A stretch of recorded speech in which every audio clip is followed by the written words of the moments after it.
Welcome aboard. Welcome aboard. All right, I'm Welcome here. aboard. Okay. So, you think, does it sound better? I would say so. Yay.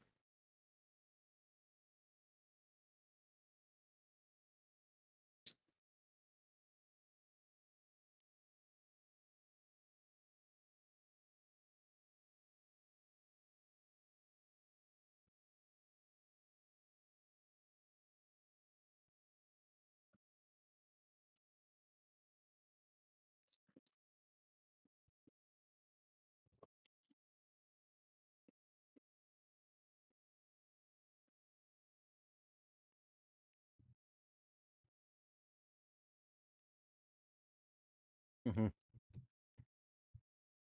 So, how was your day? It was all right. Ugh.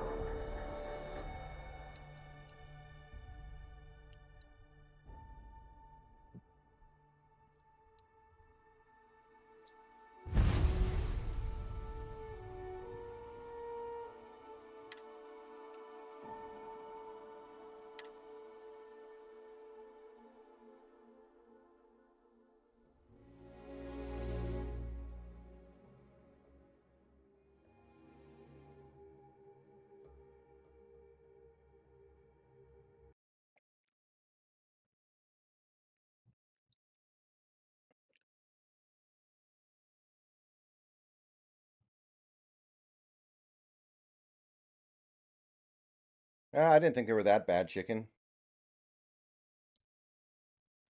Honestly, I didn't think Emmanuel Forbes should have been ejected. Like, that play should definitely be a flag, but I don't think it's an ejection. Like, to me, ejection needs to be clearly, like, malicious intent. And I don't feel like that was the case on that play. Jetpacks are the more traditional solution.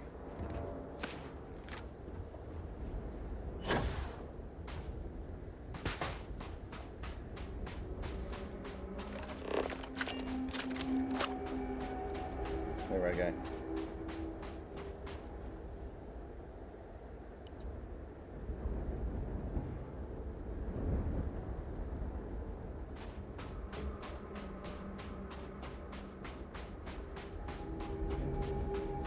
Do you understand now why I asked you to come here? The artifacts unlocked the secret of interstellar travel, at the cost of Earth. An easy trade, honestly. Why have one world when you can have all the settled systems?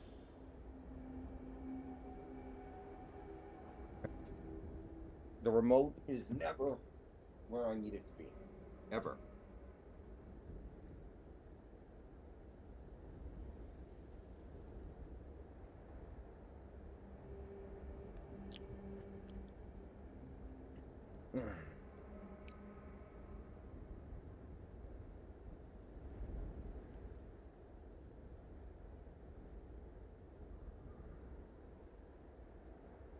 If Earth was a small price, I have to question your ability to assess value of any kind.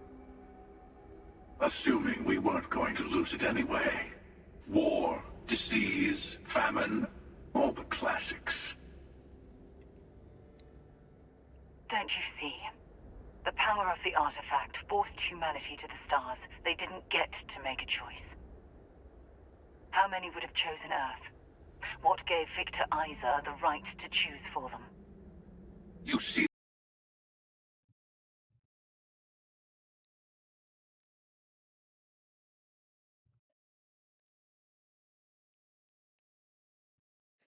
5 NFL games today ended on field goals as time expired. Nice. A record. So you had the Seahawks game, the Texans game, the Browns game, the Chargers game. Cardinals game, and yeah, the Chargers game. Wow. Wacky.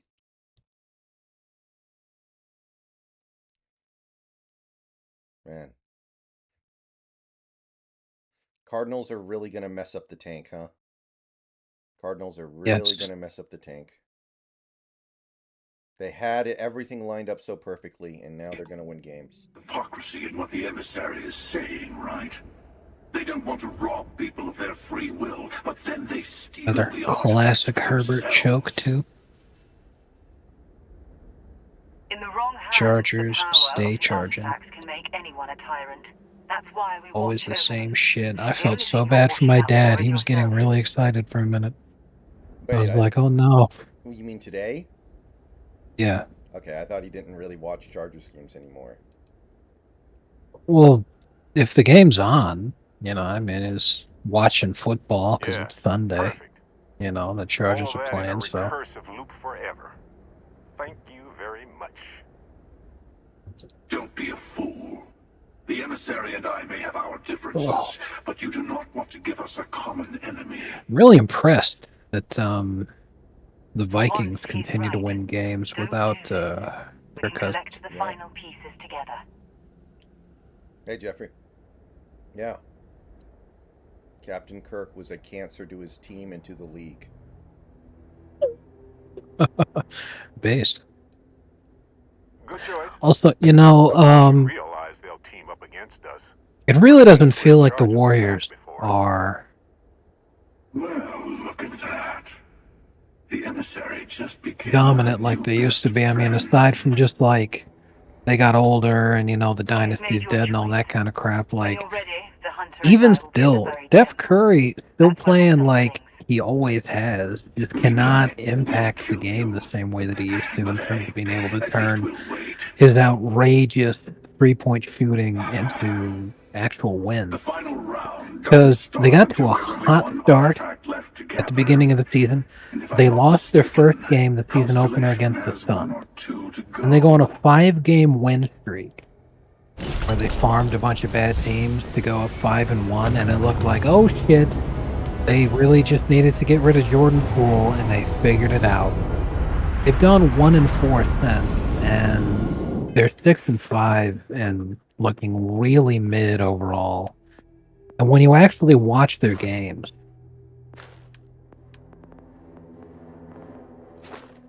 you just can't look at what they're doing and think, yeah, this is a competitive team. Instead, you look at it and just like, man, how is Draymond going to fuck everything up tonight?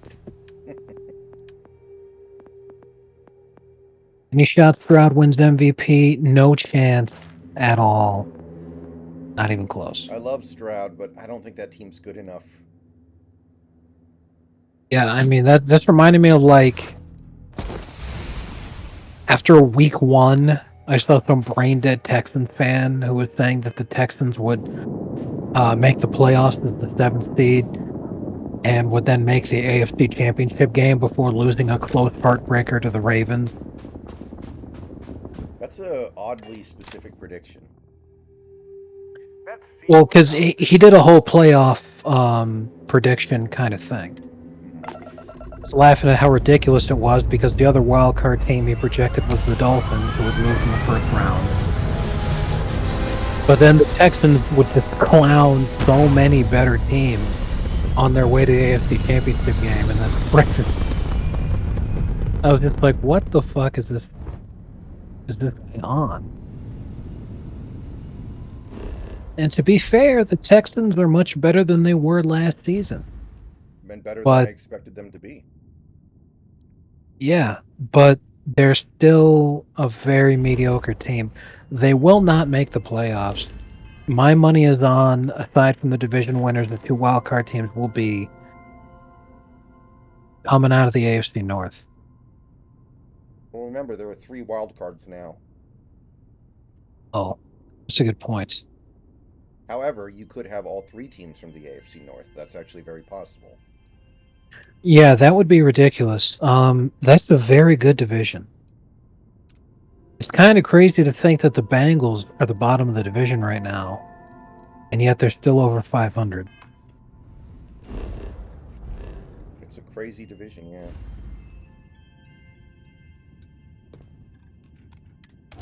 Times like this that, like, you understand division seeding and all that kind of crap. But it just bugs me. Because, you look at some of the divisions in the league are just so goddamn bad. And then you've got a case of like the AFC North is just doing so amazing. And every team in that division deserves to make the playoffs.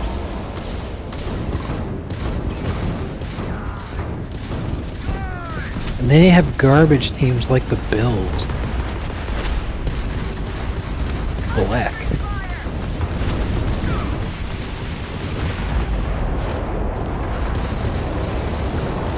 Oh yeah, by the way, after last week, the New York Times made this little mathematical coding algorithm thing. It was percentage chance that the team would make the playoffs based off of how the rest of their games and schedule look, where you could just fill in any game as being a win or a loss. Yeah, they do that. I've So used you that could be before. like, right, where I think they'll win this or that or these or those. And just right now before the Bills play this week, they're at a 47% chance they'll make the playoffs. They finally dropped below 50% after last week's loss. If they lose to the Broncos tomorrow, it's not looking good. Yeah. I think they'll win, but I don't. I don't know. They've lost too many players. Yeah, I do not think they'll do it. I mean, look at the Ravens today. They blew a game they had in the bag, and everybody was talking about them as like god tier Super Bowl contender. Right.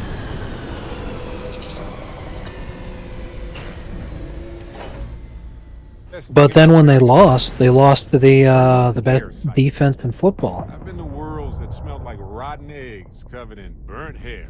I don't know. Was that a road game for them or not? No, it was actually. I think the Ravens were at home, and I mean, Well, I'm checking right now. I could be wrong. No.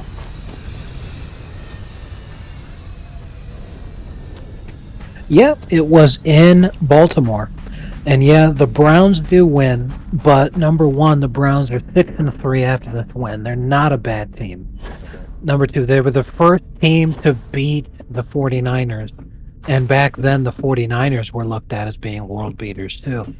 And again, they're the best defense in football. They're a very good team. It just feels weird to have to say that.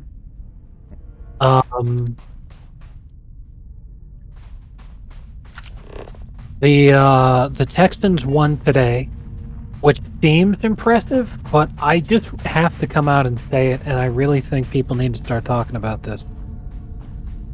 People want to keep thinking that the Bengals are this amazing, excellent team because they can't let go of that Super Bowl run that they had a few years ago.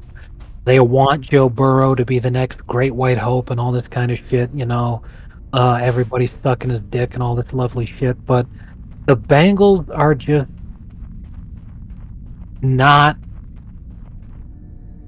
there anymore, Like, they're a team, but they're very noticeably a level below where they were when they had that fluke Super Bowl run, and people just want to keep giving them credit that I don't think they deserve.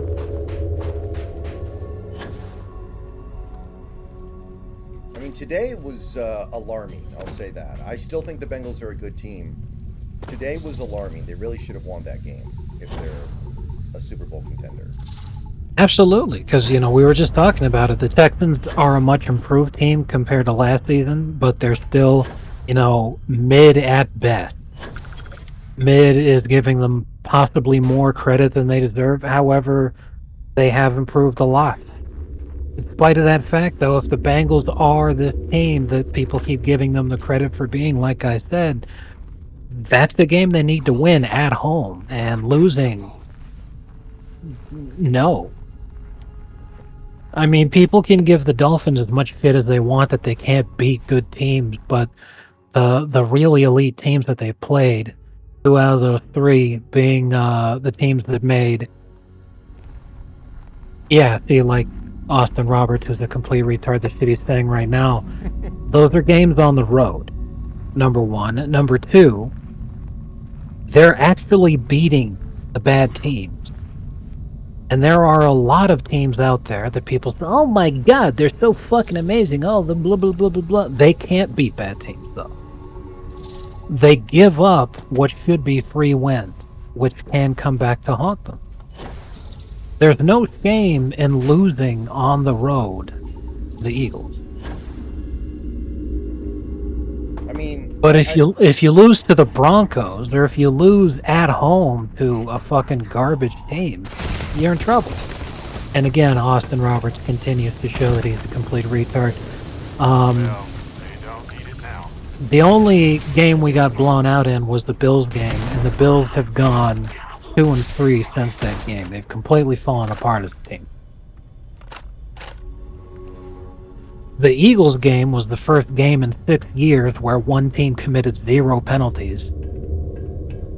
Some of the most egregious no-calls that we've seen in any game all season. Plus, it was on the road. Yeah, and that's the exact game that I'm talking about. That was very close, and it was only one score until the waning minutes when, well, that's when the game's on the line and you start playing reckless. In the Chiefs game,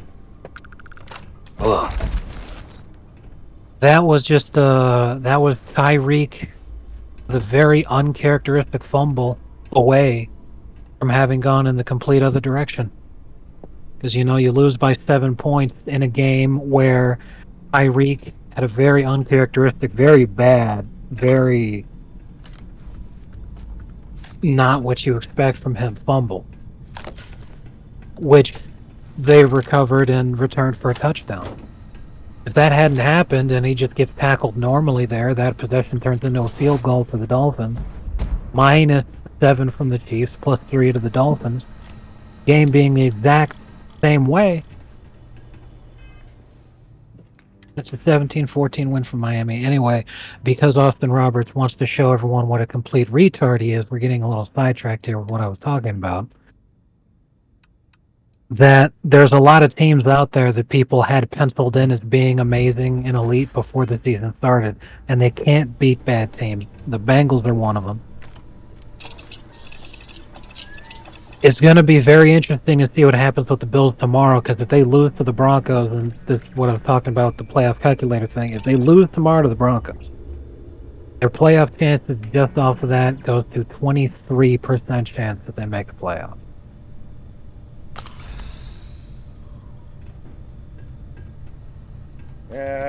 Jacksonville's going to win that division. They're good enough to at least do that. Maybe they're not elite, but they're going to win that division. Come on. Yeah. There's no question that the Jaguars win their division, in my view, because that division is very bad. And even after the Jaguars had a very humiliating defeat today, they're still so far out in front of their division that, like, you know, you just shake it off and move on. Plus, next week, you know, even though they had that bad loss to the Niners today, next week they get to farm the Titans for an easy win. The week after that, they get to farm the Texans for an easy win. Then they have 3 very difficult games against 3 teams that are in the best division in football. But then they get to round out their season by playing 2 of their last 3 are crappy NFC teams. And then their last game is yet again an opportunity to farm the Titans for an easy win. So,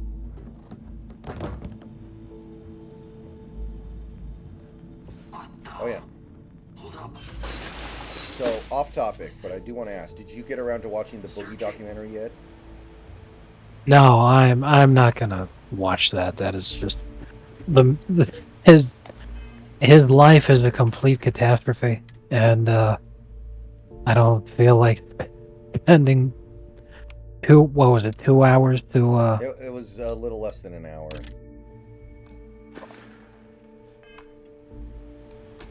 wonder if at a certain point it's better to have the Lions win the NFC since they have no playoff experience, and it'd be better to go into Detroit than Philly in the divisional game.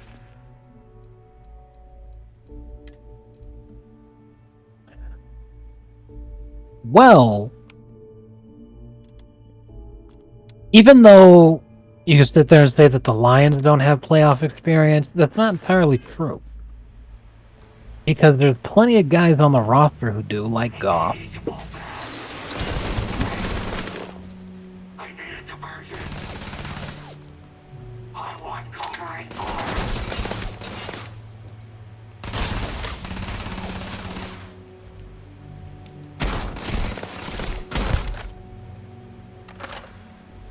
Take a look at that.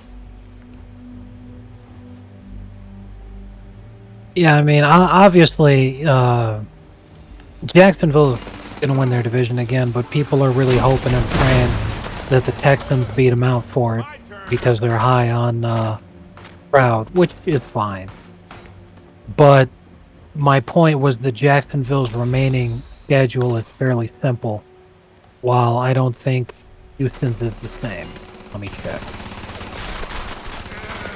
Home game versus Arizona. Okay, that's an easy win. Home game versus the Jaguars, they lose. Home game versus Denver, probably an easy win.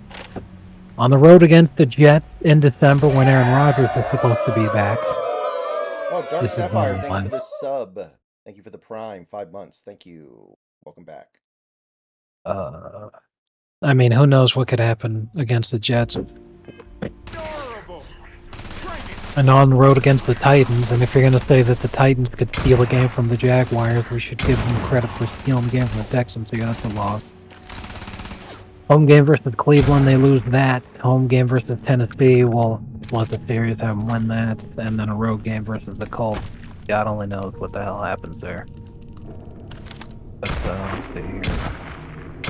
4, 5, 7, 5, 7, 6, 7, 7, 7, 8, 8, 8.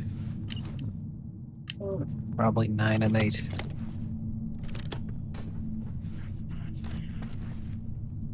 Nine and 8 is enough to win that division. Because I think Jacksonville yours. Well, the Colts did finish get Bill better than Belichick that. fired this morning, so you got to give them some credit. Lamau. There was actually a rumor that the Patriots would fire Bill Belichick mid-season if they lost the game today, so let's see what happens tomorrow. Could you imagine if the greatest coach in NFL history actually got fired mid-season for poor performance? Not only would that be utterly hysterical, especially considering that the Patriots are in the middle of a rebuild, and literally nobody would be coaching that team to a winning record. So I mean, come on. Mac Jones sucks ass. Benching him was the right call. And a lot of people talking about him getting fired are thinking that, you know, oh, it's Bill Belichick's ego. He shouldn't have benched. He shouldn't have benched Mac Jones. It's nuts. Both his But quarterbacks suck. What happens? if it was specifically because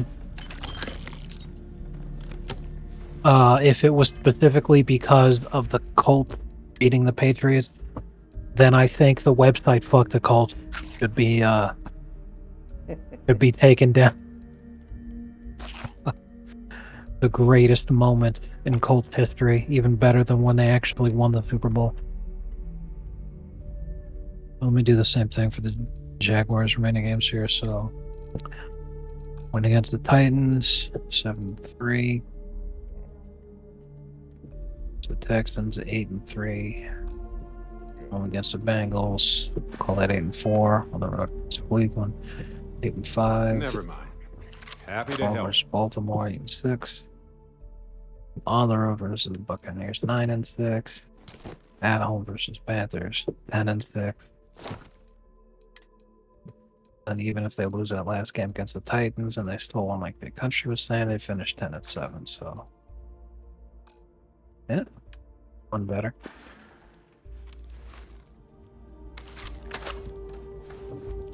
Aiden gave up on a play at the end of the game on a turnover he could have gotten, but was lazy and didn't. Lakers scooped it up and had a layup and ended up winning by a couple of points. Strong username to post content ratio. Exactly.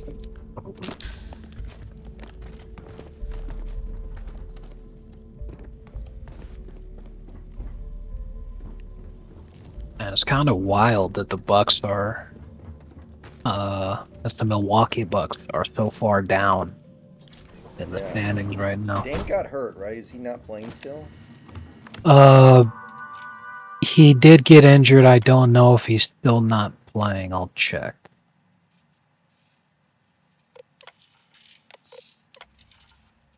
Milwaukee. Yeah, the most. How recent amazing would it game. be if after thinking you were going to get Dame all off season and then not getting him, it ends up being like a blessing in disguise, where he ends Seriously. up playing like 30 games this year. Yeah, that's kind of unironically what's happening. Yeah. Shout out to Dame Good. for helping out Portland one last time. He got himself traded before his body blew up. Legitimately, like my God. And the Bucks are the 8th seed right now at 5-4. They just lost their most recent game pretty badly. Good lord. And yeah, Lillard's still not playing. So that's what sucks when Lillard's out and he's missing this much time. Is that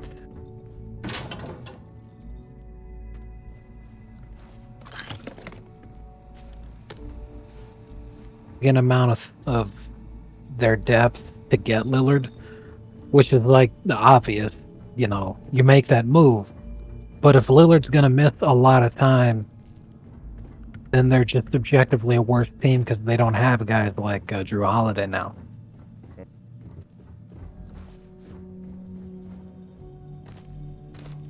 Yeah, they lost by 15 points to the Magic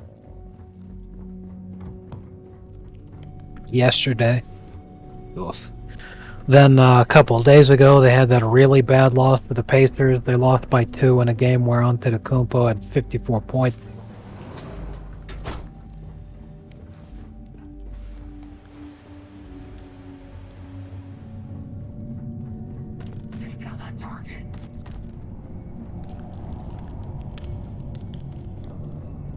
Hey, the season's young. They haven't even played 10 games yet. We'll probably not even remember this shit down the line. Really, Big Country? They're the worst team? The Pistons again? Wow. You know, the Pistons are kind of an iconic franchise in the NBA. I feel like them being this bad for this long would be like if... It'd be like if the Lakers were this... Well, it's not that bad, but you get what I'm saying. It's like something that should not happen. I think a better comparison would be like the Celtics being bad. Because the Celtics, even though they have all this legacy, a lot of that legacy is tied up in shit that was a long time ago. And when you think about things recently, it's like, well, yeah, that makes sense that they're, you know, a dumpster fire. Because like the Pistons had the Bad Boys era where they were extremely competitive and even won their first championships early on during the Magic and Bird dominating the NBA years, plus Jordan dominating the NBA years. They were always there. And then they had one of the greatest stretches of consistent excellence from any franchise for a very long time. They made 8 or 9 consecutive conference finals.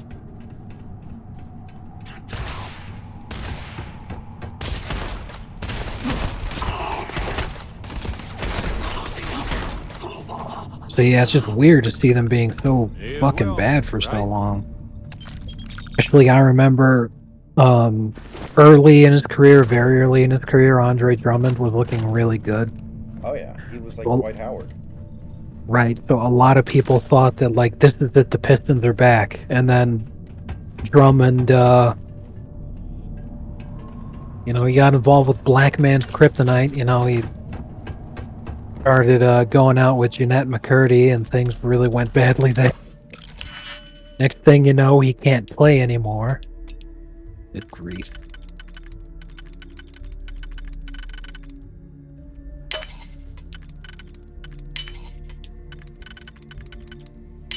Celtics were pretty bad in the mid-90s. Yeah, from when Larry Bird retired to when Kevin McHale colluded to help out his old team by trading KG to the Celtics, during that entire time frame, they've been complete ass.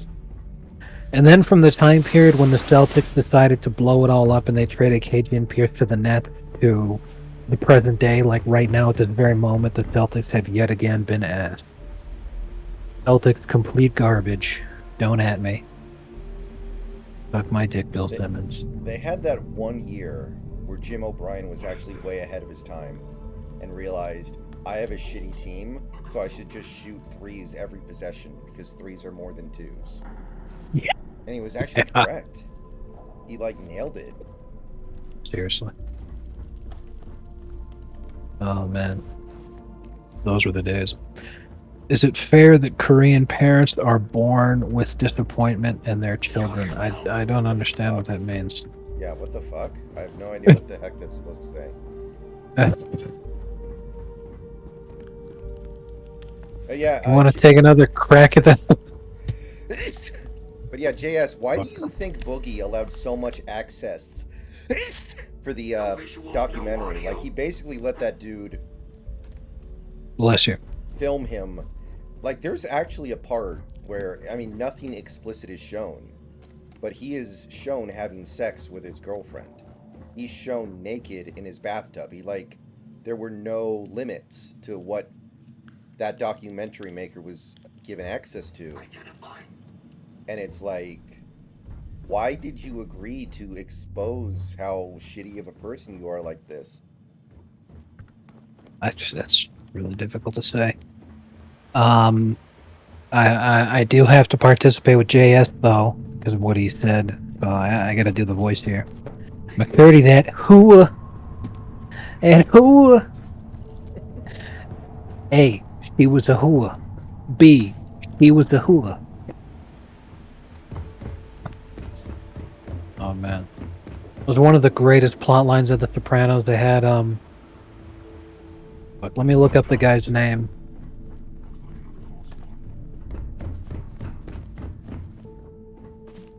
Joe Pantoliano. Joe Pants. Oh, the Cypher from The Matrix. Yes, he played this character Ralph in The Sopranos. Mm-hmm. Very, very funny guy. Mm-hmm. There's one minor character. She's a stripper / prostitute at the mob strip club front. And Ralph knocks her up, and he confronts him because he wasn't gonna actually be a father to that kid. So, he's a fucking mobster. Like, what the fuck do you expect's gonna happen? So then she slapped him, and he was drunk at the time. So after he got slapped, he beat her to death. And he did it on the club's property, and he did it right in front of a shitload of the other mobsters. He was kind of friendly towards Tony, somewhat. So there was the whole lot going there, character-wise. But Tony freaked the fuck out. The most legitimate reason for that being that he just committed murder on the fucking club's property. Like, Jesus, you're gonna get a ton of heat. They're on to the area. What's your problem? So Tony hit him, which was a huge, big no-no, because Ralph was made man and very high-ranking, made a ton of money for all these different families. So it was really not a good move. But then that leads to Ralph is talking with a guy in a New York City family, and he's trying to ask him if he could move over to that family because he doesn't want to deal with Tony anymore. He was talking to the New York guy, and the New York guy brings up, he's all like, hey, didn't you fucking kill some poor girl over there? That's when he goes, A, he was a hua. B, he hit me. Oh, and by the way, that wasn't my kid she was carrying.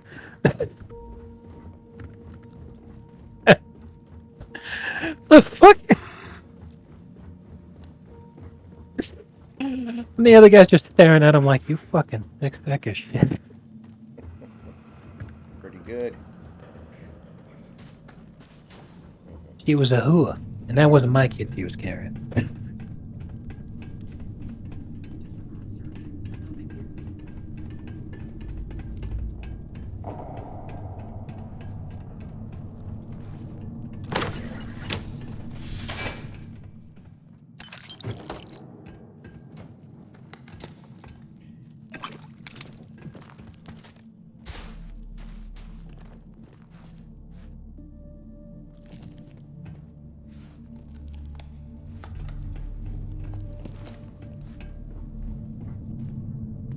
But I love the part in the documentary where he's like, dude, I'm not going to get a normal job. I have 4 million subs. I need to figure out how to make money off of that.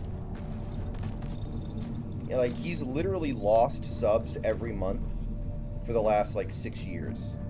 Like, he's been bleeding subs. He was up to 5. Now he's at, like, 4. And every month he loses anywhere from 10,000 to 50,000 subs, and he thinks that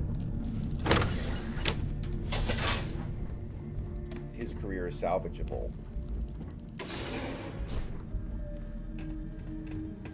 Yeah.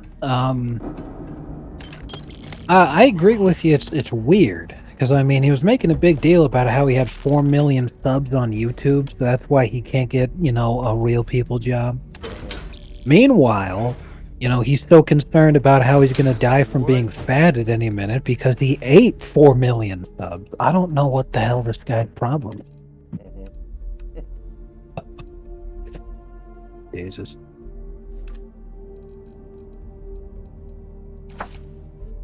I would not at all be surprised if it turned out that Boogie idolized Subway Jared. Here and make a second trip. Yeah. Looks like another puzzle. Yeah, so there's one part in the documentary. This is not a gross part, so don't worry. I'm not going to gross you out. Yeah. Maybe That's it good, will 'cause gross I'm you out eating in a right weird now. way. So he doesn't have enough money to pay his bills for the month. So basically, he makes whatever he can, and then he makes up the difference at the end of the month by going to the game store and selling his stuff. Mostly his Magic the Gathering cards. So he's like, okay, he looks at his Magic the Gathering cards and he's like, okay, if I take this and this and this and this and sell them, I'll make enough to pay my bills for the month. Like, offset the difference. And then he's like, oh yeah, I'm gonna go spend $30 to play in a Magic the Gathering tournament tonight because I don't want people to know I'm broke. That's embarrassing. I want people to think I'm still doing okay. So I'm still gonna go spend $30 to enter into a Magic tournament so people think I have money. While I'm selling my Magic cards so I can afford my house. Hilarious.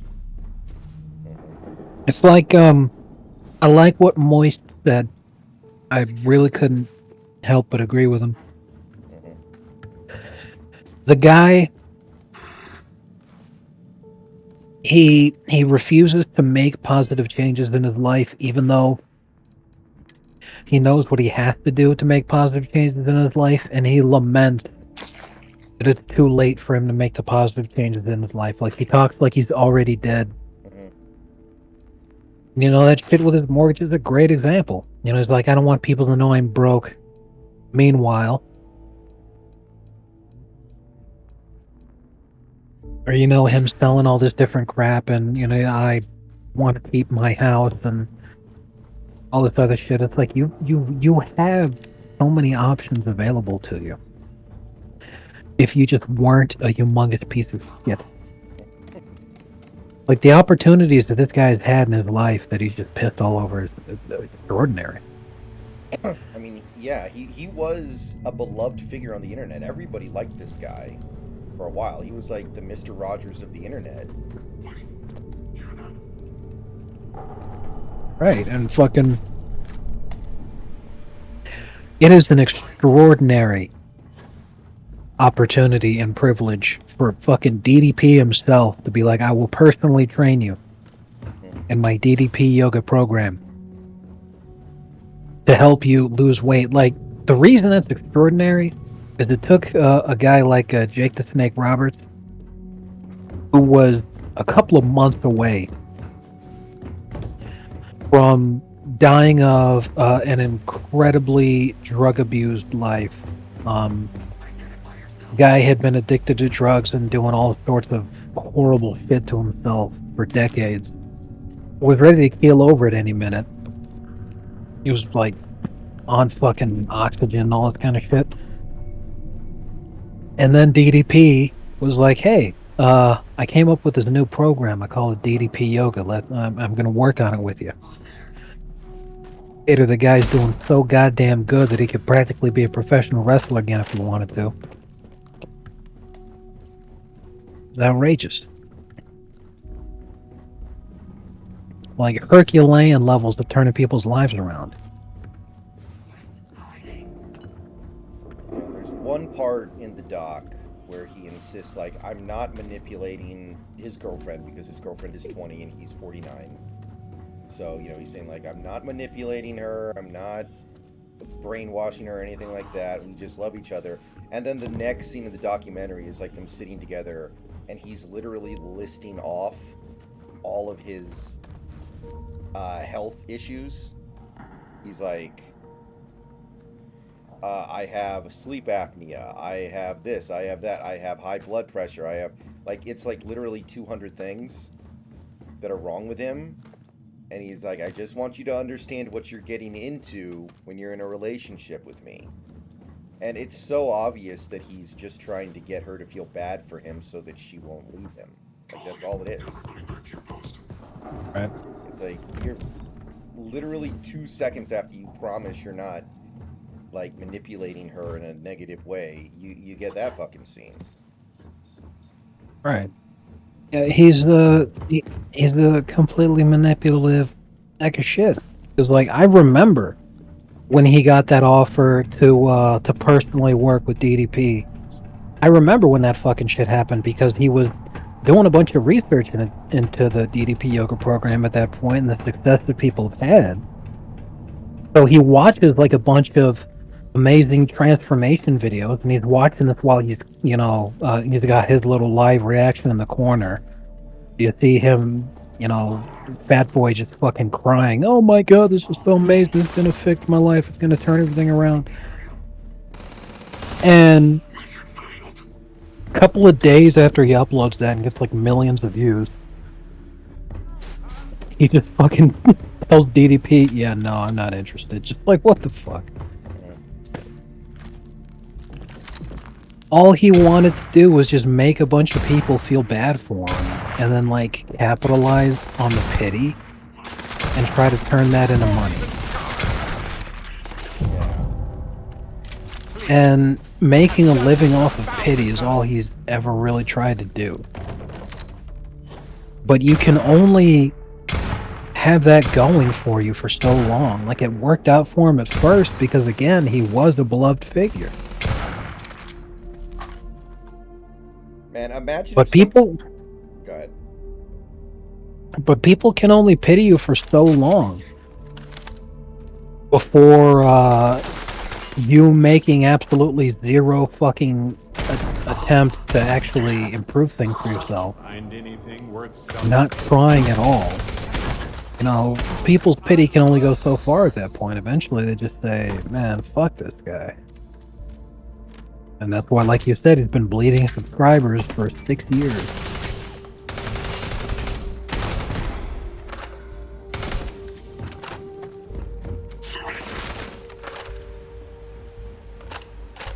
I'm so ready. You aren't ready, but I am.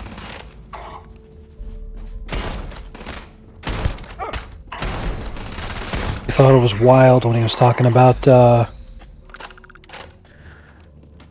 how active he is in the sugar baby community. He's like, yeah, sugaring is great. It completely changed my life. Give me the opportunity to.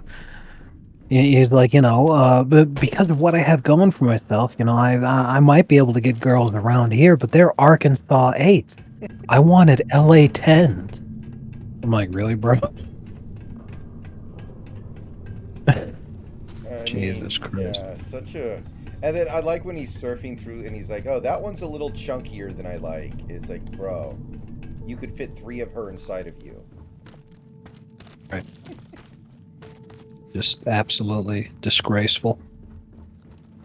The dude's a complete fucking waste of space. That's why he had that meltdown when you had that one guy who was harassing him. He's like, this is it. Finally. All of my shitbaggery has come back. Someone finally has had enough and they're gonna put me down like the dog I am. So like a guy was just trying to troll him. And then he comes out there with a fucking gun. That's why Boogie got in some serious fucking legal trouble for that, is the guy wasn't gonna do nothing. Yeah, that was fucking hilarious. That guy's lived one of the most pathetic and disgraceful lives I can think of. Break a sweat for a change. Surprise! No guns. The funniest part was that the doc maker, I can't remember his name, but the guy who made the documentary admitted he took a several month break in making the documentary because being around Boogie was so depressing that he couldn't take it anymore. Because everything he says is pathetic. I bet. You know, unironically, a lot of this stuff would make more sense if you just watched Rick and Morty. I mean... No, I say that for, I know you really haven't, Joker, but those in chat who have watched Rick and Morty, Boogie is basically the way that Jerry is portrayed as being in terms of this pathetic fucking worm who's just constantly trying to play off of people's pity for him in order to get by. And that's what that guy is. He just makes everyone around him surround everyone around him in a cloud of misery. Because trying to move away from that would potentially destroy all that pity that he's built up.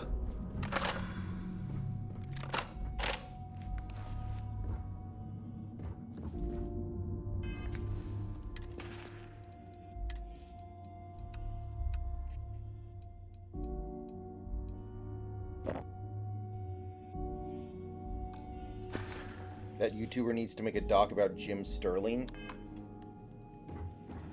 Yeah. I mean, the thing is, I think Boogie is the only one stupid enough to allow that kind of access into his life. Like, I think most, especially now, YouTubers would look at him and be like, no, I'm not letting you make a documentary out of me. Fuck off. I'm not going to let you make me look that bad.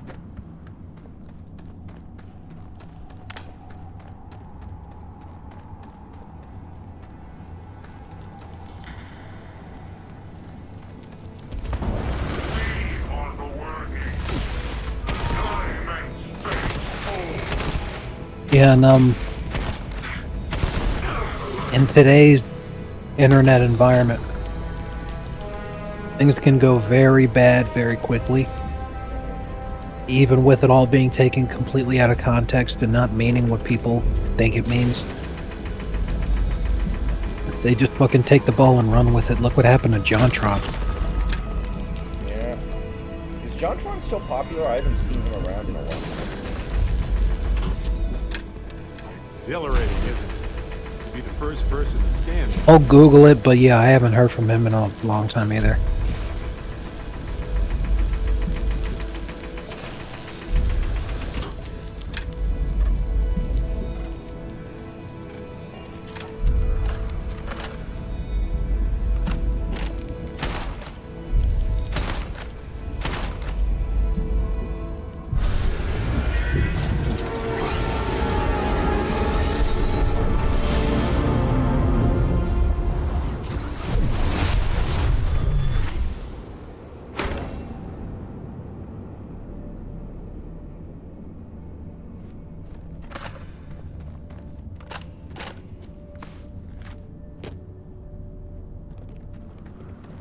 The number one result when I Googled what's JonTron up to these days, there's a Reddit thread from January that says John uploads videos sporadically with a massive hiatus between videos. John is a racist. There's no beating around the bush.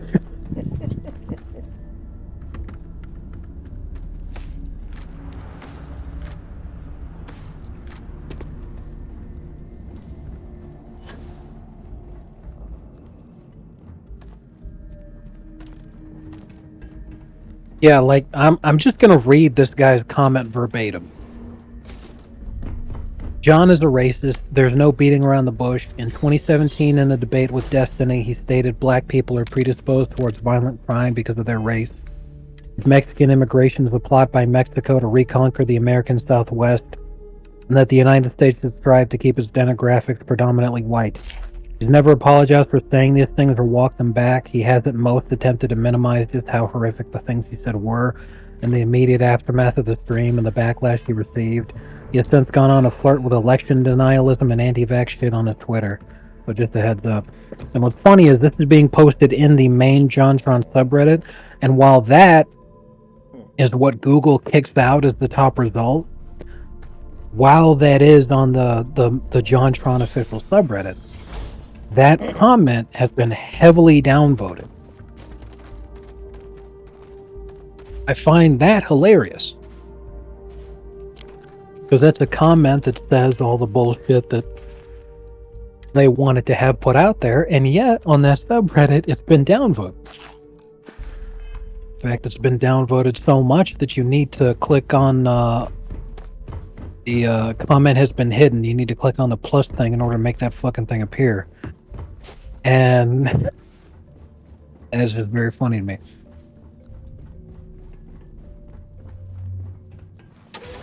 Yes, it is misinformation. It's also heavy amounts of misrepresentation of what it was that he said.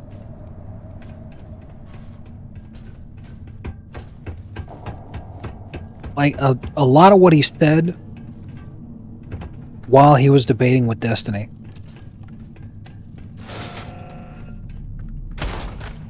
A number of it he was doing devil's advocate stuff.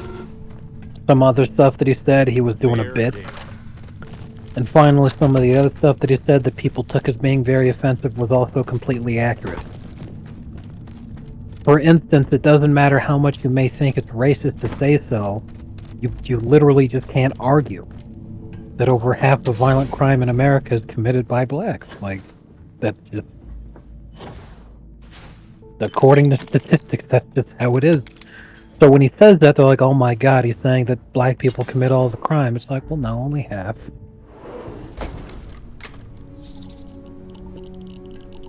Despite. Despite. Exactly. Being.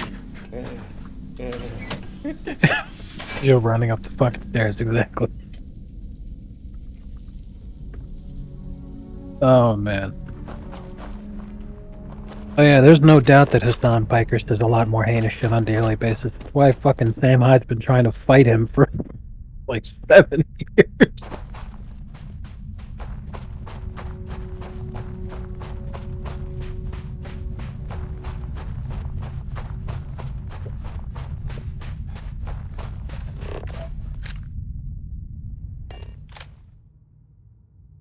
Hey, you might want this.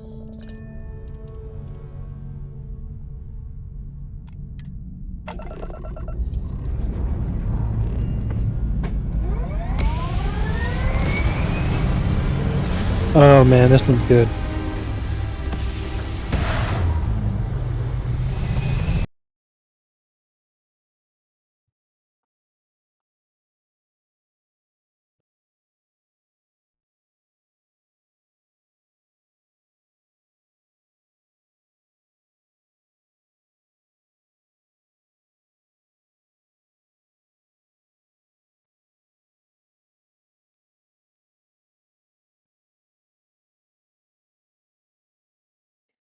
Okay, I'm up by 30 points in fantasy, and the only guy he has left is the Bills defense. So unless Russell Wilson throws like 4 pick sixes and gets sacked 80 times, I'm good. Yes, I definitely think that you're gonna win because I'm still pulling for the Broncos, pulling a huge upset. It would be so amazing if that happened for so many different reasons. Like, What, me losing in fantasy? no, the Bills losing tomorrow to the Broncos.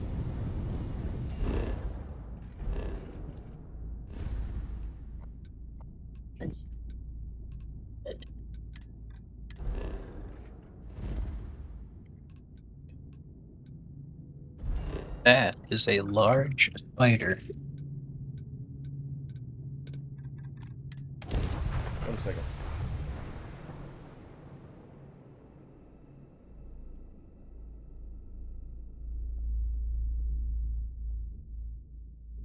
I have something for you.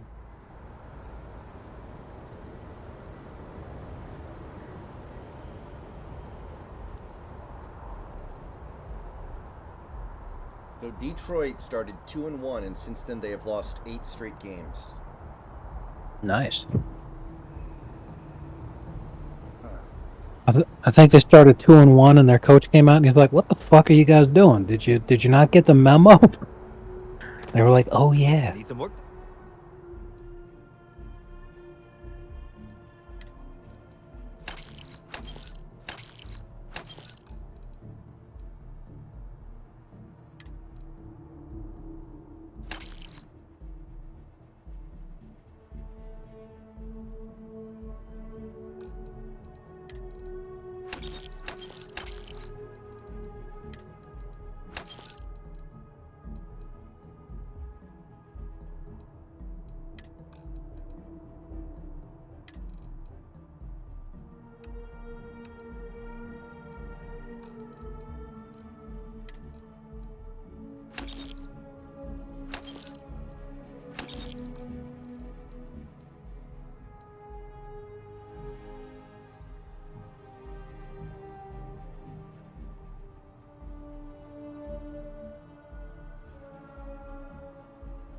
I remember on the NBA board, David, people used to post free throw percentage against and then say, like, why is this team so much worse at free throw defense than this team?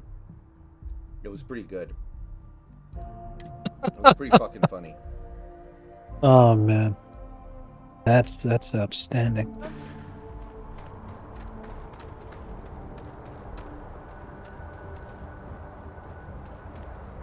Sorry.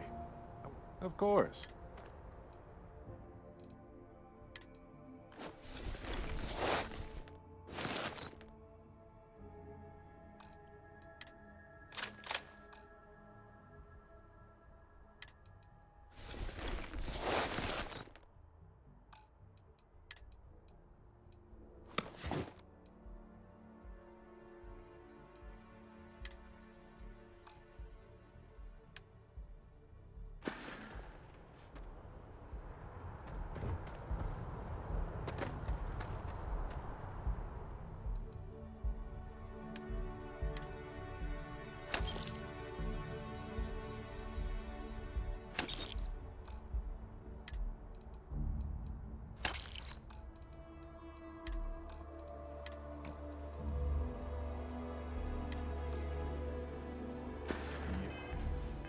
You're carrying a lot. You want to take a moment to shuffle things around? I'm so close to getting fired. I need the credits. You will be scanned as you enter the city. The thing is, I forgot to bench the Giants defense and start the Cowboys defense, so I completely screwed that up. Probably cost me like 20 points. But I'm still good.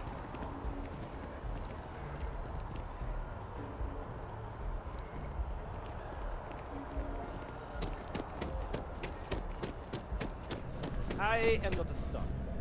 There is a bit more in the back if you're not seeing something. Oh, please, take a look.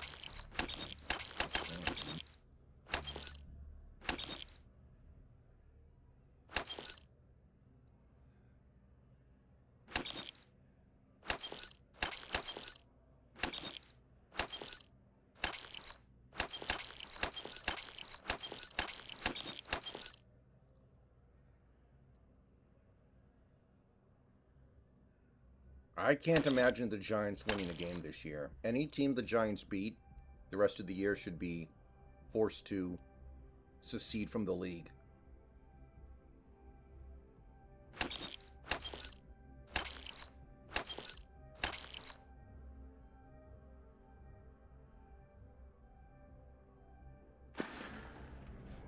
Thanks for shopping at Jemison Mercantile.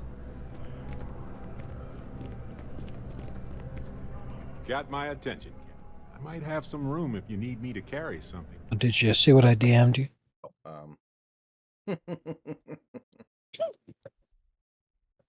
Yeah.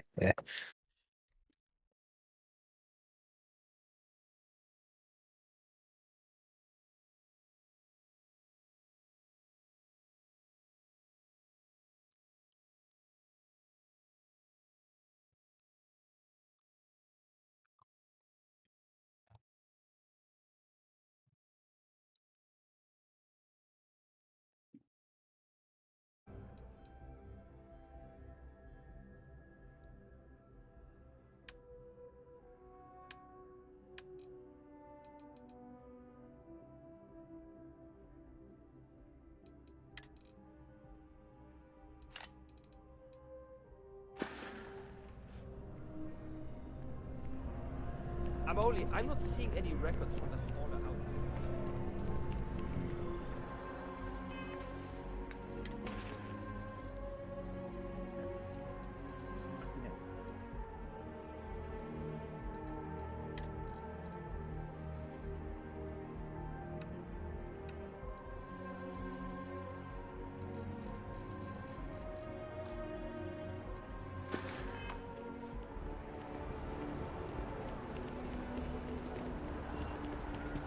Oh, did you like that meme I posted of the Browns?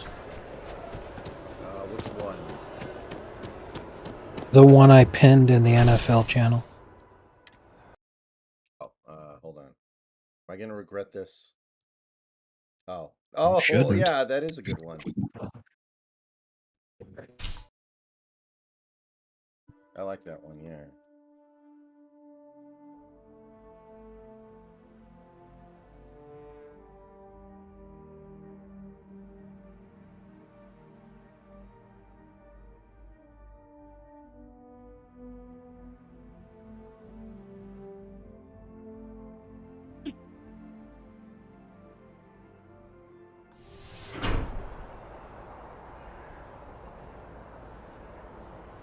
So the Niners were returning a fumble for a touchdown in this game against the Jaguars today. And then a bunch of their players Hello, Captain. on the sideline ran onto the field I have a while feeling he was today's running going it to- back. So there was a 15-yard penalty, so they lost the touchdown in about like 70 yards. Great day. Don't Wow. you agree? These people are mongoloids. Yeah, if I was the guy that had the touchdown I returned called back because of that shit, I would have been the first one in the locker room at the end of the game. And oh my, I would have brought a fucking bat or some kind of club or weapon with me, and I would have just been beating asses left and right. Like, my god. What? Holy shit. Sorry. Just the tail off. I would not have been a happy camper. It's like the clip I showed you from the college game yesterday, where the guy drops the ball at the 3-yard line for no reason. Seriously.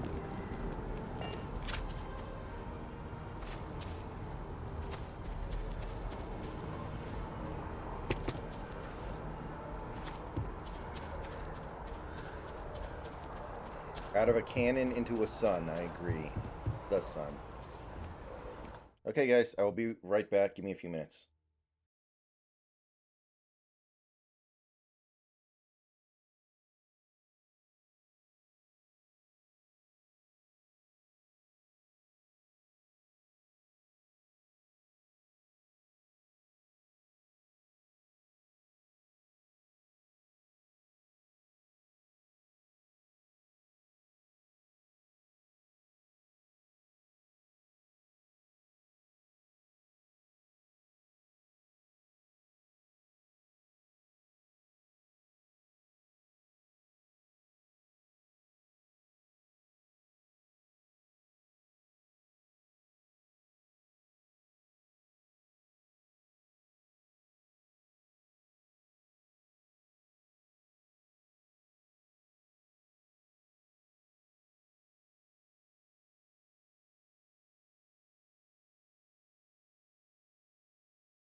Okay, we are back.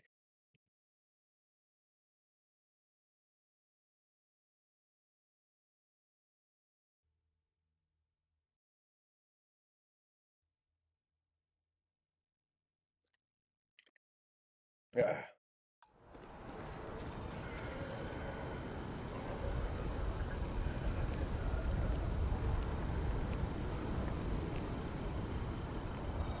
No, I didn't, Jeffrey. I missed it. What happened?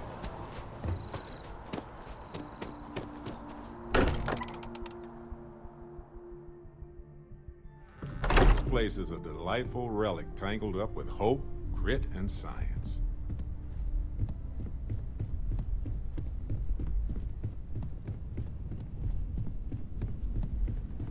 See you later, chicken.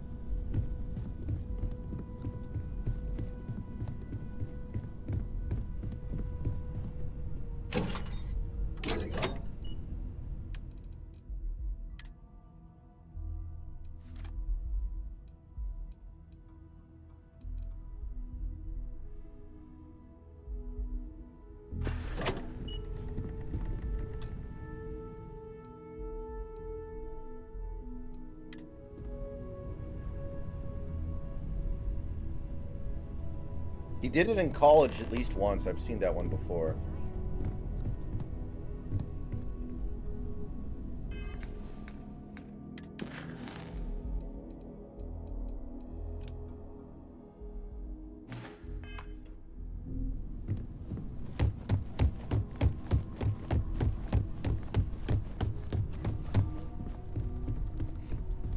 So, just so I understand, sugar babying is when you basically say, I'll give a woman a bunch of money and she'll pretend to be my girlfriend, right? Give me a minute because I'm focusing on something, but I can I explain it thought to you maybe I would properly. come up with That's something not to quite say, it. but I've got nothing. So, instead, I thought I would quote something that gave me comfort a long time ago. Is God real? The more proper question would be, is reality divine? Existence itself is a mystery which yearns to be uncovered. What is goodness but a comparison to the good? Anyway, What is existence so but a participation? sugar babying instead is when you have a lot of money, For and where the diversity of the universe inspires awe it's and wonder, long-term it exists monogamous only in prostitution. contrast to a simplicity Because what you're so doing pure is you're telling that a it woman, may only okay, be because I understood have all as this money, primordial I'll and just take even care of you and give you the money and all this kind of stuff. In our exchange, essence you're gonna is what be was imagined my by its fuck mind, puppet exclusively, but what we consider imagining Okay. and just what do we whatever the hell I consider want you mind to. are in fact so far beyond our understanding that even these metaphors So yeah, the way you put it, like I the was like, it's tiny not white quite it. dots on a massive searching Close, sea. but yeah. Yeah. There's more, but those are the parts that speak to me the most.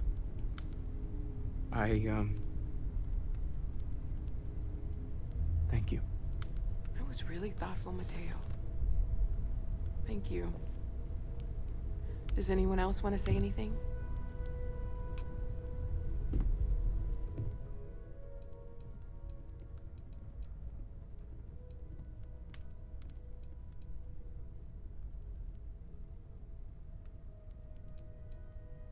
Thank you.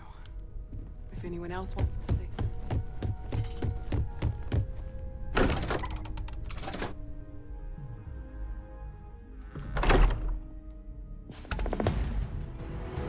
I have something for you. So, sugar babying is kind of like a much more cynical version of being married. You're handling this whole captain thing really well. Yep. Here. In some ways. It's pretty like very clearly sexual.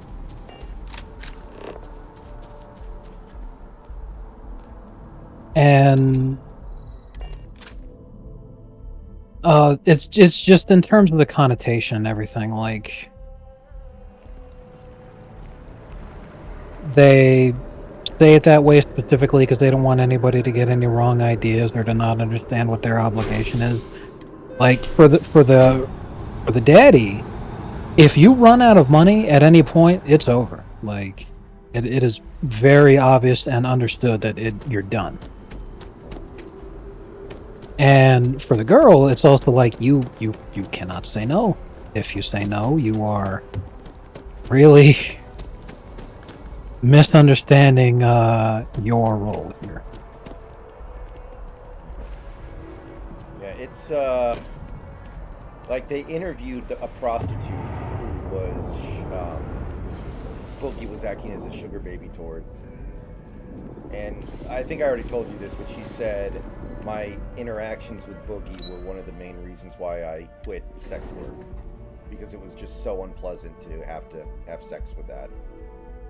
I bet.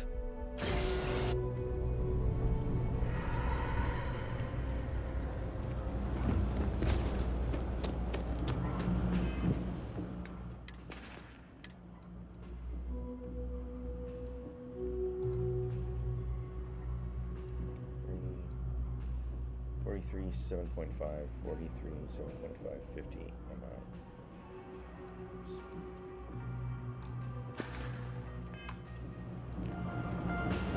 Personally, you ask me, absolutely.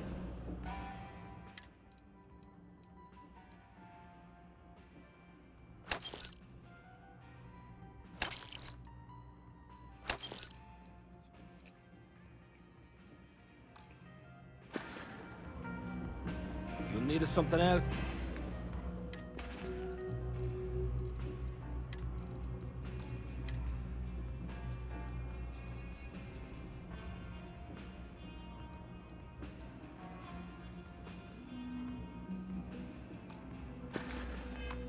I'll be here.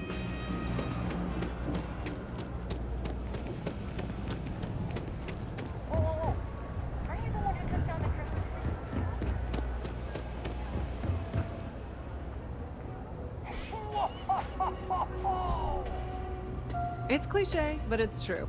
Everything has a price. Trade Authority seems to be doing just fine for themselves, unsurprisingly. The Trade Authority has You won't find a better select.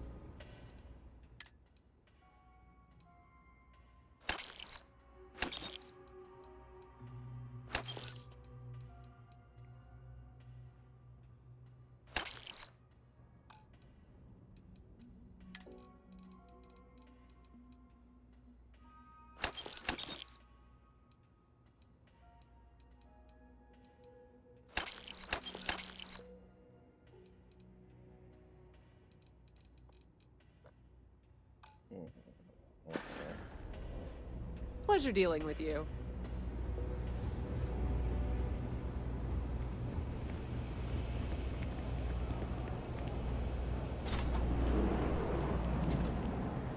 I can't open my doors to just anyone. No lawyering, okay? You see something you like, just say the word. I thought Iowa already fired their OC.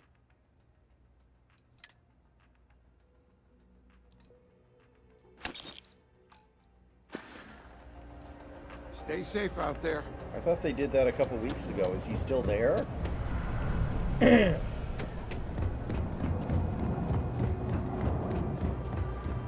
know I went to chef school.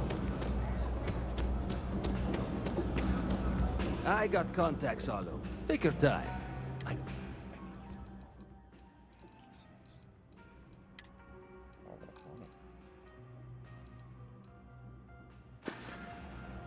Hey, take it easy.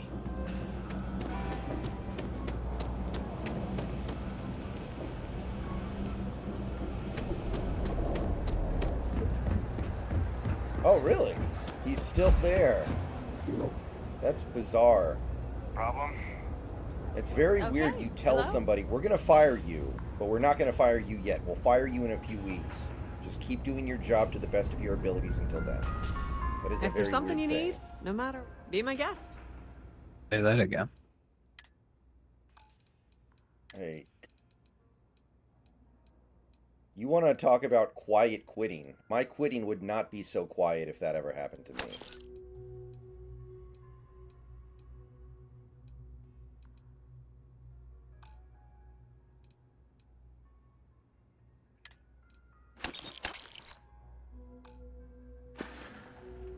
The Trade Authority appreciates your visit.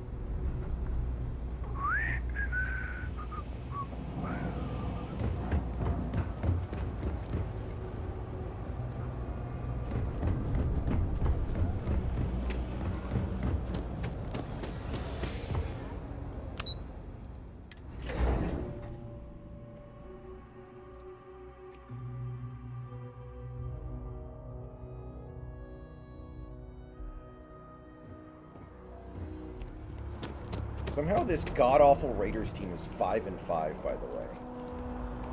What the hell?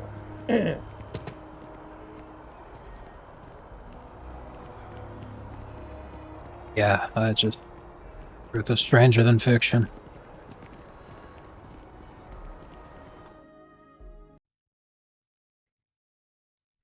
Man, so ever since the Harden trade, the Sixers have been playing really good. The Clippers have been playing shitty. Harden's clearly out of shape. Like, what were the Man, the Clippers might actually lose that trade even though they gave up nothing of value. Dear God. What an L.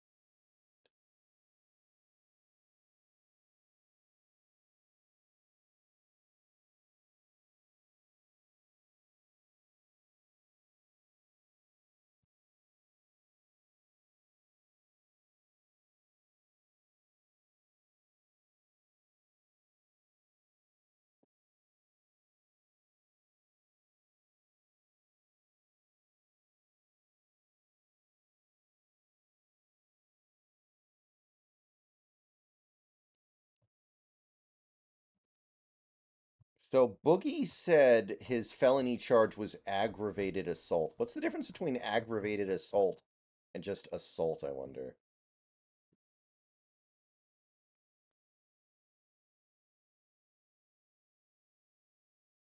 That's a good question. Clear intent to commit an assault against another person. Aggravated assault refers to a situation in which a person attempted to inflict serious injury without regard for the life or well-being of the victim. That makes sense.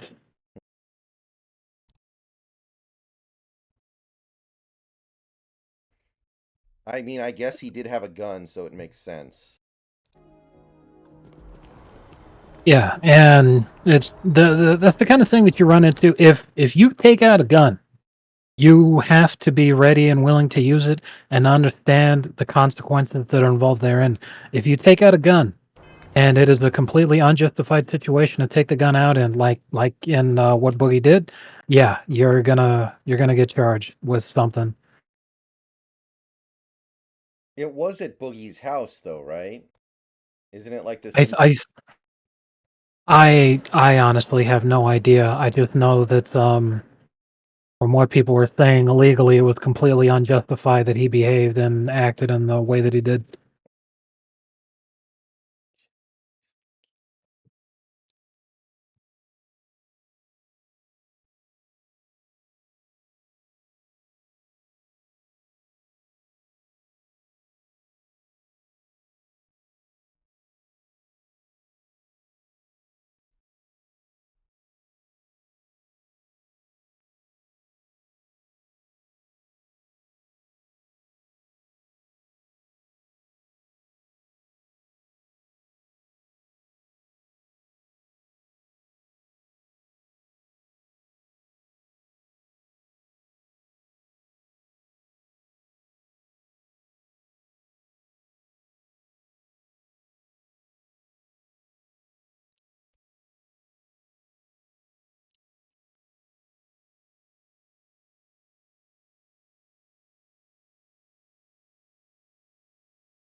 Sorry, guys. I got a little distracted by something over here. It happens.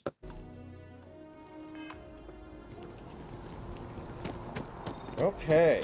What do we do now? What do we do? What do we do? What do we do?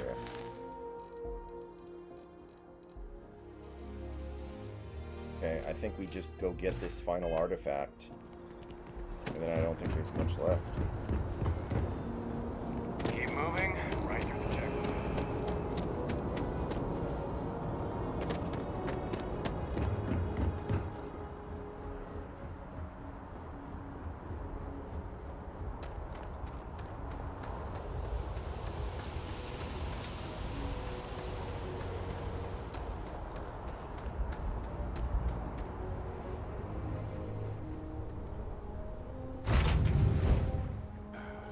I missed this shit.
Yeah, Sixers have won 8 in a row without Harden.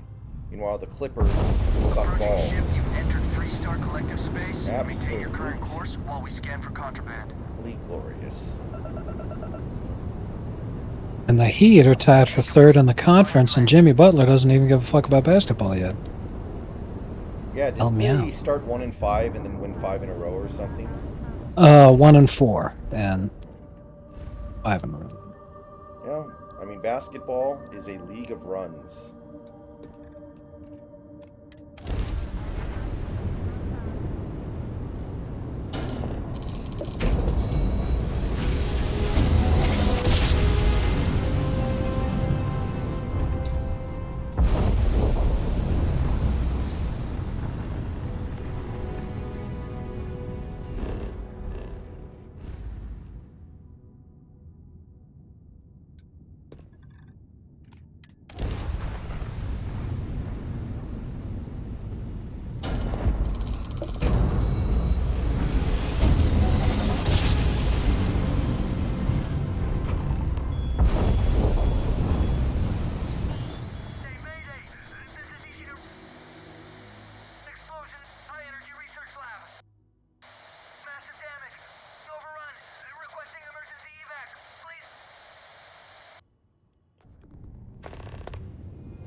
Alright, hopefully I'm not getting way over my head here.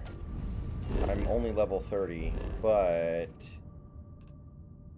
I don't know. I'm pretty well armed, so maybe I can overcome my lack of leveling. We'll see.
The Rockets are actually doing decent this year so far, aren't they?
Oh yeah, snacks.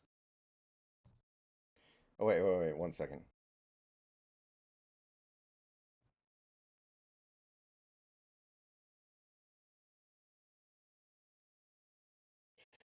So there was a very funny moment in the Seahawks Commanders game today, where um, De'Ami Brown, the wide receiver, caught a pass while being covered by um, Trey Brown, a cornerback, and Mark Sanchez, who was doing the announcer, said the play was an example of brown on brown crime. Jesus Christ. What the fuck?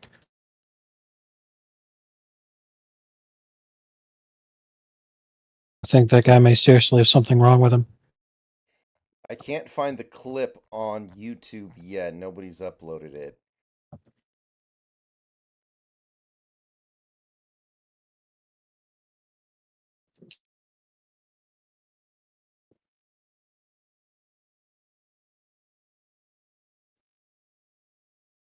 Yeah, I can't find it.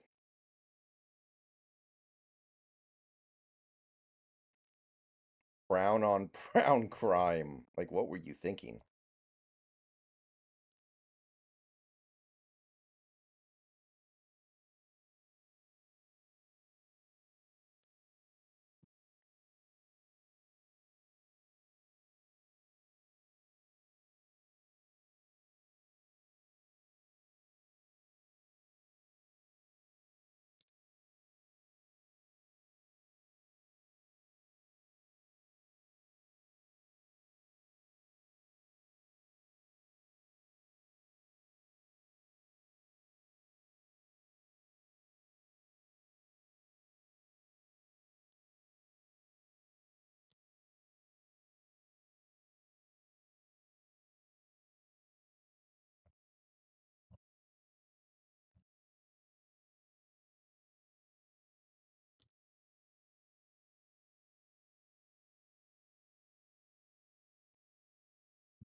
Every team Harden has played for before the Clippers are doing well this year. That's pretty good.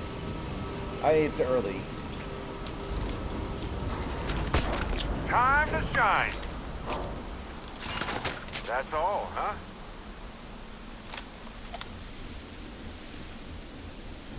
So that's pretty funny.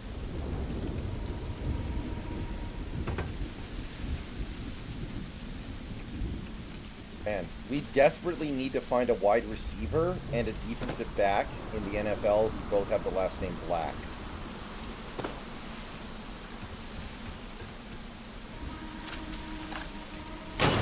Yes.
NFL fans are accusing Mark Sanchez of racism after questionable comment during Seahawks Commanders game. I mean, he's Mexican, so isn't he allowed to say something like that? Like, Mark Sanchez is literally, like, I don't know. I mean, it's a dumb comment, but how can it be racist?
National Research Station. You speaking. What is your business here? What? We haven't sent a distress signal? Nothing on the comms. No other ships in the system since our last supply drop. Look, what are you trying to pull here? Really? The High Energy Research Lab? Alright. I don't know what's going on here, but you should talk with the director. For security, I'm going to have to ask your friend to wait out there. What's inside, stay with me and don't make any sudden moves. I'll get the door.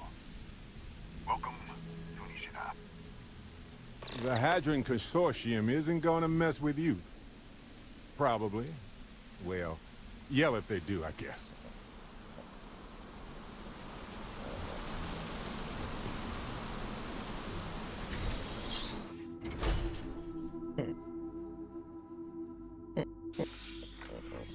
Step forward. Scan is clear. One moment.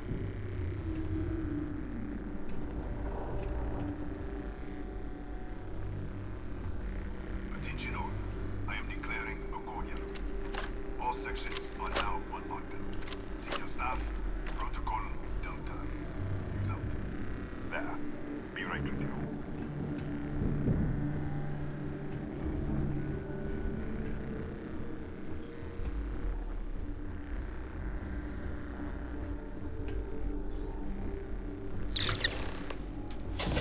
Ethan Hughes, Chief of Security.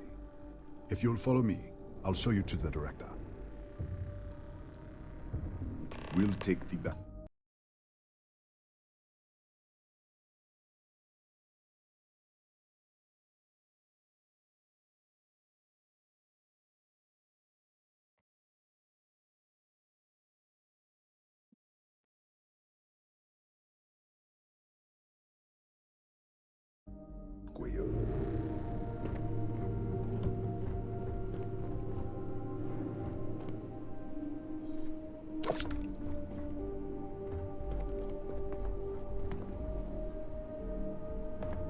I stole your milk carton, buddy. See our lovely storage area.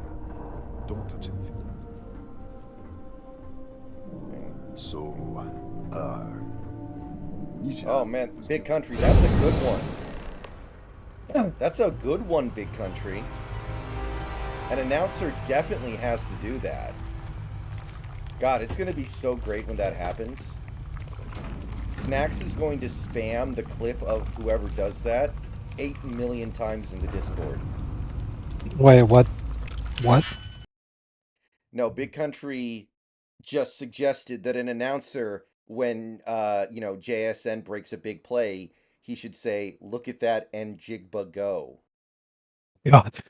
And I was like, if that happens, Snacks is going to spam the Discord with the video clip of it like 8 million times. It's going to be great. Mighty.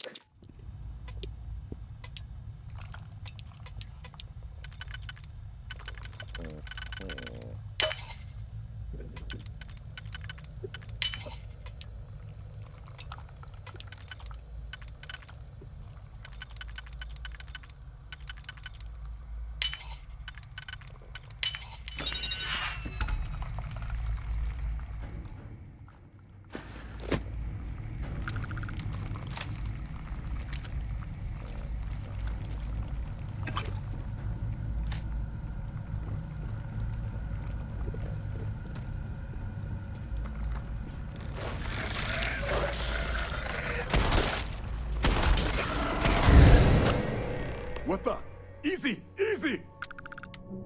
What the hell was that?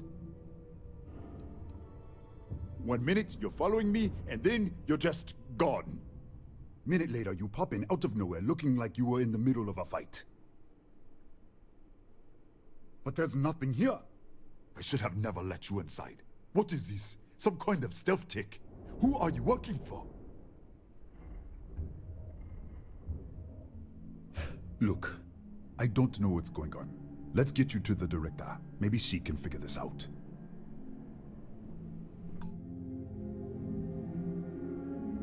Danny Shelton's clearing out blockers faster than a teenager clears out the search history on his web browser.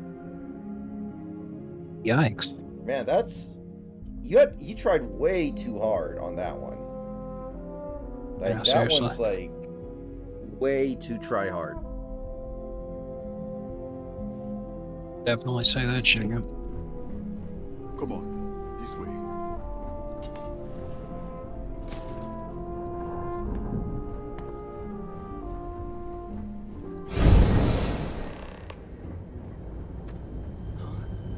Who's there? Oh, thank God. Finally, someone came. The distress signal.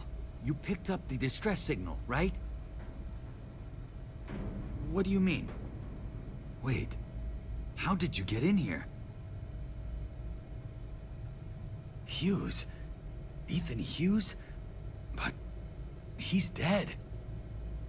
No. No.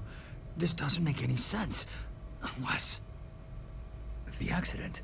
Maybe this is a side effect of the accident.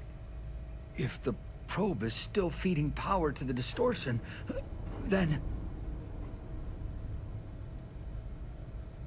Right. Sorry. 3 months ago, I was calibrating an experiment in our high-energy research lab. There was an accident. An explosion. It caused a gas leak. Sparked a fire. I was trapped in the control room. There was nothing I could do. They're all dead. An artifact? You mean the metallic eye? Disappear! We should... Wait. He's back. Alright, we're on our way up. Hugh's out. I was just filling in the director. Let's keep moving.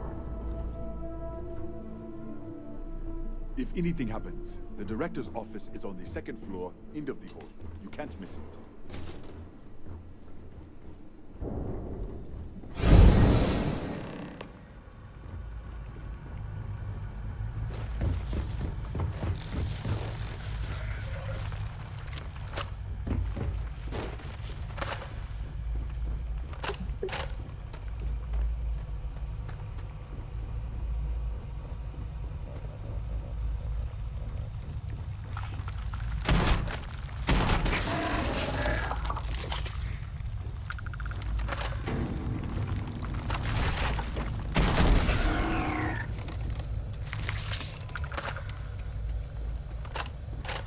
Tommy DeVito has more touchdown passes than Daniel Jones. This way.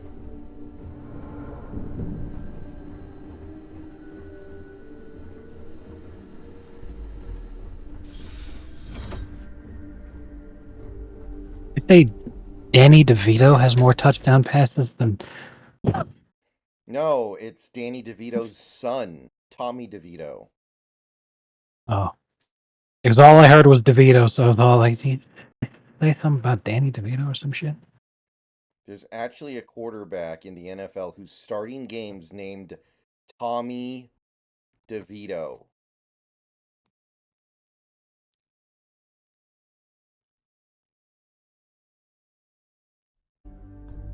Thank you, Ethan. Come in.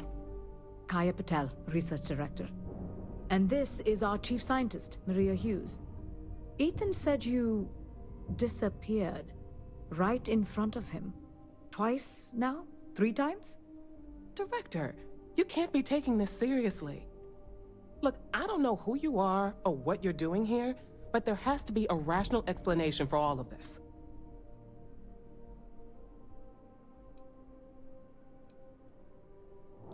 An artifact? You mean the source of the distortion?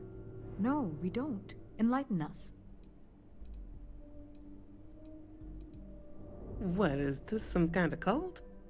Maria, creation, the universe, and other universes? You're right. This is well beyond anything we were prepared for. And you have some connection with them then. Interesting. I wonder if that's why this is only affecting you. Remember when Gus Johnson said he's got running away from the cops speed? That was the big one back when I was younger. That was the big Yes, I agree. oopsie. Goated. Yeah. There needs to be a new one. Somebody else needs to,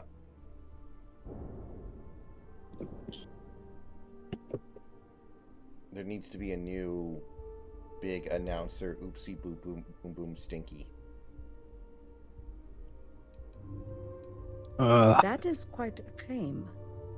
What makes you think that? Tell us about this other universe. Raphael.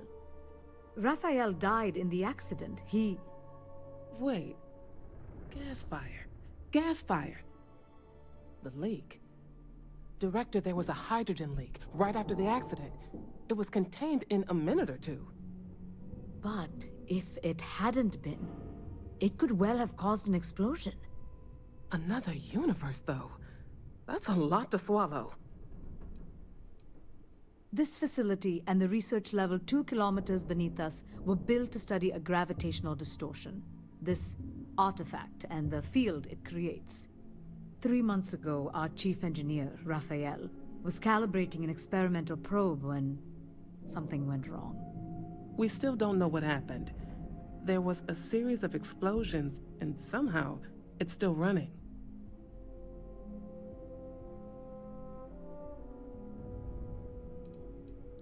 That would make sense. That's why the field strength keeps increasing. We have a control unit for the probe. After the accident, I tried to use it to shut down the system, but the kill switch isn't responding. We could shut it off manually, but the entire research level is locked down. We can't even get down there.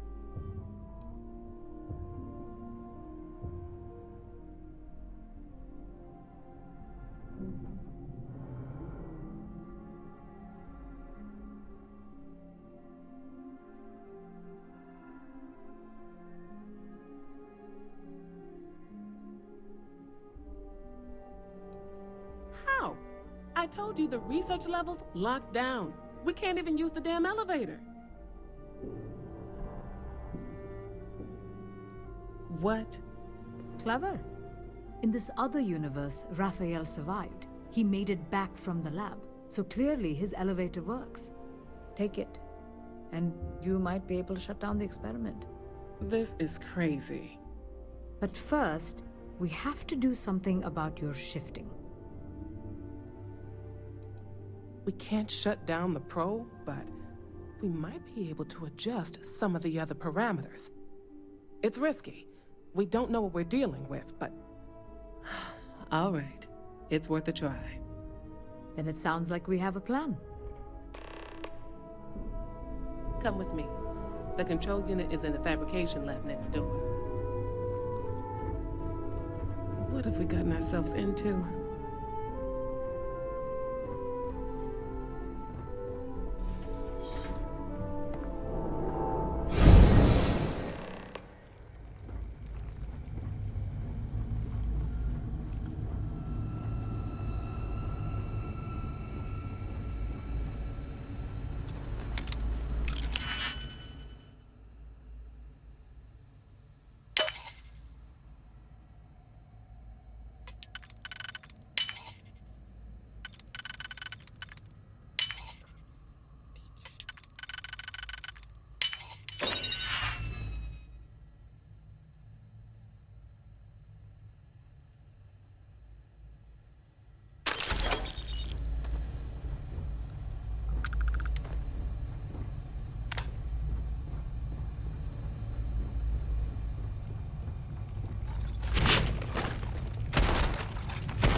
Yeah, we'll see.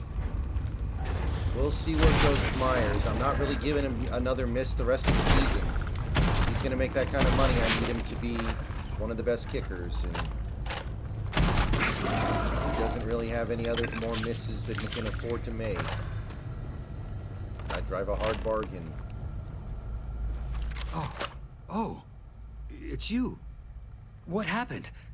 You disappeared, and the ceiling caved in, and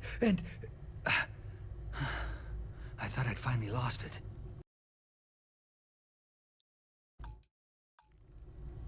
What? How? Look, if you think things are bad up here, the research level is even worse. I barely made it out, and that was months ago. I don't understand any of this. If I hadn't seen you disappear with my own eyes, I wouldn't have believed it. Okay. You're my ticket out of here. We'll do this your way. We can get out through the pantry. Here's the key. I'll back you up, I guess.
How many kicks has Moody missed so far this year? I thought it was only like 2. Is it more now? What the? Security breach! Go! Everybody out! Run for it!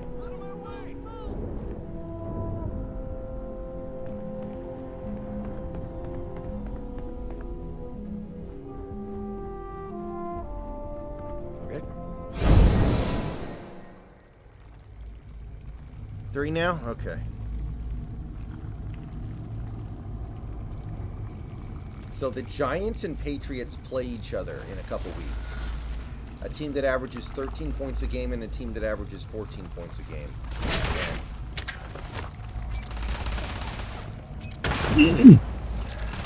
Yikes. You know, it's funny because those two teams used to face each other in the Super Bowl, and now they're facing each other in the Toilet Bowl.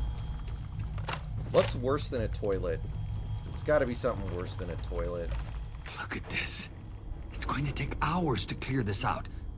Assuming the rest of the building doesn't come down on Plenty of top of things that us. are worse than a toilet. I'm not allowed to say them on screen.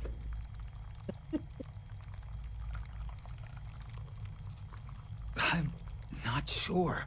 It might stop whatever's happening to you. It's a reasonable theory, I guess. How should I know? I just want to get out of here. I was in the lab. I heard the I jumped back in, but I was trapped. If I had gone, I don't know.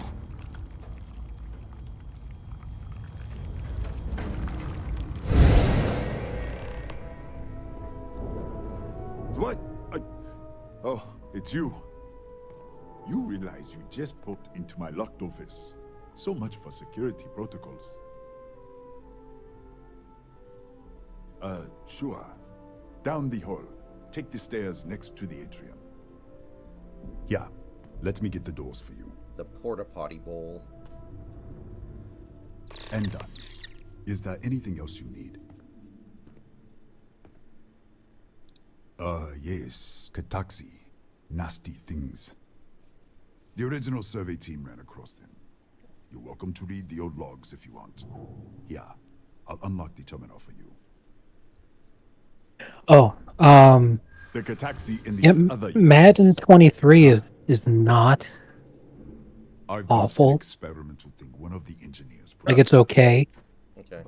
But, since it's free on Game Pass, if you feel like you want to waste the time to fucking play it, there's definitely worse things you could do. You don't know what you're... Because this is the whole reason I'm bringing up is not, you know, that you'd have a ton of fun or that you'd magically become a Madden gamer or anything like that. But if you just did like a once in a blue moon, hey, suddenly here's a Madden video for you guys, you could gauge people's interest. Maybe all of a sudden, folks are really interested in it and you get a ton of views or something. You never know. Yeah, I think they would be, but I don't know. Maybe. I mean, it's certainly not something that you'd want to like commit yourself to or feel like an obligation. But you're just like, you know what? I decided to just give this a shot. You know, here's a Christmas game.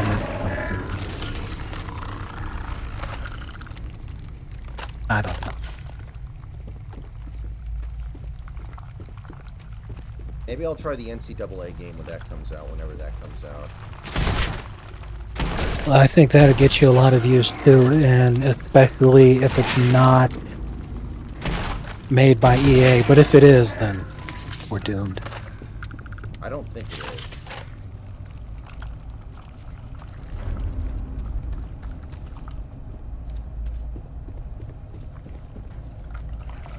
Update on EA Sports College Football video game release. Yeah. Oh, it is EA? God damn it.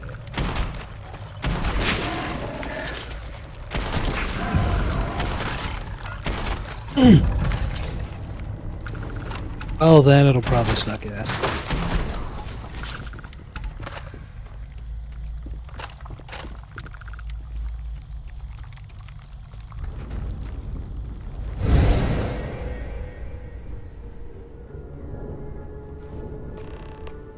What, did you get lost in the hallway?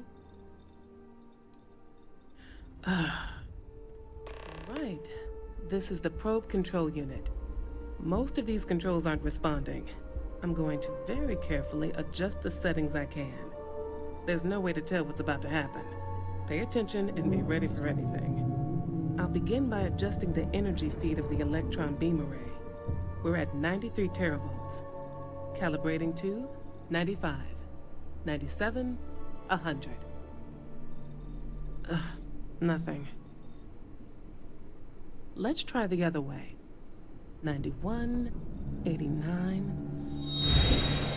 What the? Okay. It looks safe to approach. But what in the world?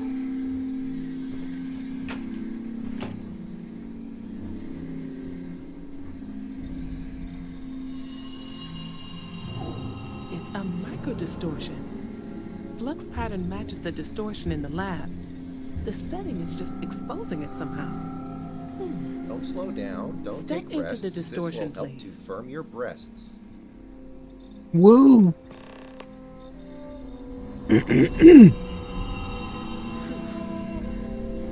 Nothing. No, hold on. There's a slight pattern change. Some kind of resonance. Right, stay there. Let me turn the feedback up for a moment. Calibrating to 90, 91.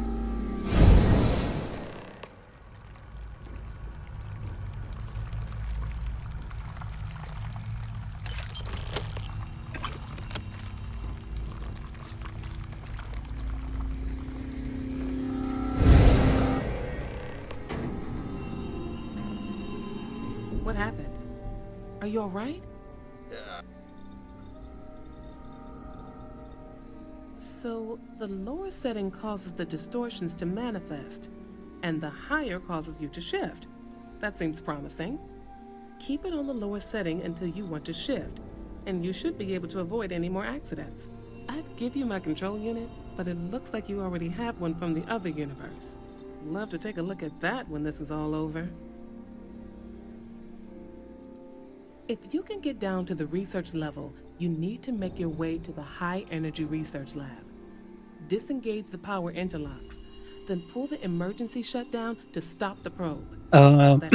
Watch this thing. It's a quick excerpt of an interview with Doc Rivers, and they were talking about the complete catastrophe that was the Sixers last season, and what happened with James Harden. And Doc Rivers was like, well,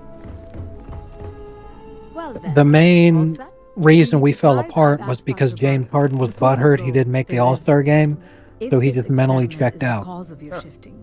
When you shut, what happens then?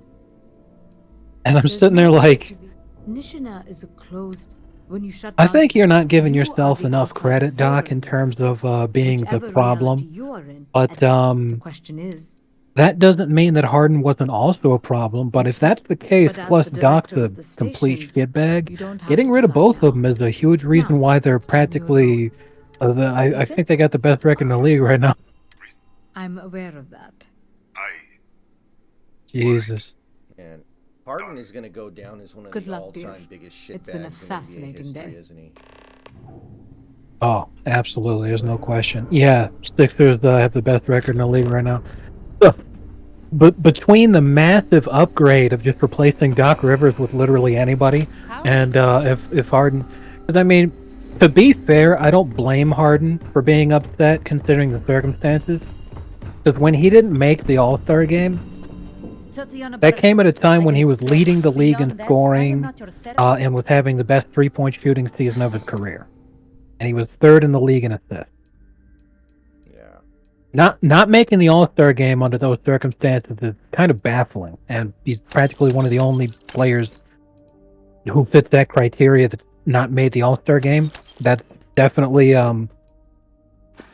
not a nice thing to have to go through. But I mean, who the fuck cares? It's like keep playing anyway. Like a guy like Jordan. I mean, obviously Harden's no Jordan. He's no Kobe either. But guys like Jordan and Kobe, they would have taken that as a huge insult. They would have used that as motivation to just put the league on notice, and then, wipe their ass with the rest of the league as they just go laughing their way to a championship. Meanwhile, Harden is all like, "Man, fuck this shit," and like mentally checks out as response. Man, fuck that. That's nuts. All right, guys. See you guys tomorrow.